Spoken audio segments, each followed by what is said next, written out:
Rudi S. Ghani rupanya sosok yang penyayang di mata keluarga. Diketahui, Rudi S. Ghani adalah seorang pengacara yang ditembak orang tak dikenal, OTK.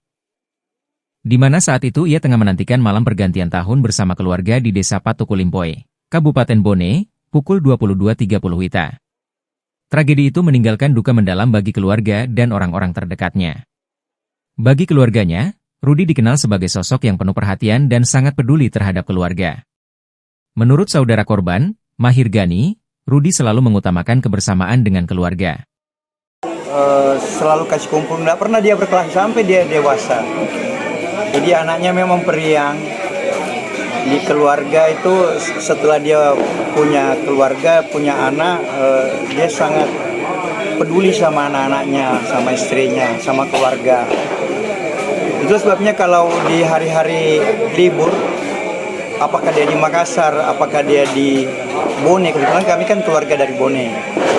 Ya, kami punya kampung di Lapri namanya, Lapari aja. Selalu kasih kumpul, makan, acara makan. Tapi soal kejadian yang sangat tragis menimpa kami keluarga yang sangat berduka, ini tentu kejutan luar biasa. Ya, karena anaknya begitu baik, meskipun kita tahu profesinya sebagai advokat ya tentu di mana-mana pasti menangani persoalan perkara ya, menang lawan ya begitu, menang kalah kan pasti berisiko begitu ya. Beda seperti saya, misalnya profesi saya sebagai dosen, guru di kampus, ya tentu tidak ada beban seperti adik saya itu Rudi. Yang jelas Rudi itu di mata kami dia orangnya sangat baik, sama peduli, sangat care, dan saya ketemu kemarin terakhir di hari Minggu. Rudi dikenal sebagai pribadi yang periang dan penuh kasih sayang. Setelah berkeluarga, ia semakin peduli dengan istri dan anak-anaknya. Dia sangat sayang kepada keluarganya, terutama kepada anak-anaknya, ujarnya.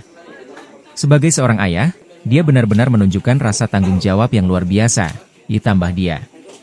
Meskipun profesinya sebagai seorang advokat seringkali membawa risiko, keluarga tidak pernah menyangka bahwa tragedi penembakan ini akan menimpa Rudi. Kami tahu profesinya penuh tantangan, menang atau kalah pasti ada risikonya. Namun, kami tidak pernah membayangkan kejadian seperti ini, kata Mahir. Keluarga, kata Mahir, merasa sangat kehilangan sosok yang begitu baik dan peduli. Bagi kami, Rudi itu sangat baik. Dia selalu ada untuk kami, dan selalu menunjukkan kepedulian yang Download Tribun X sekarang, menghadirkan lokal menjadi Indonesia.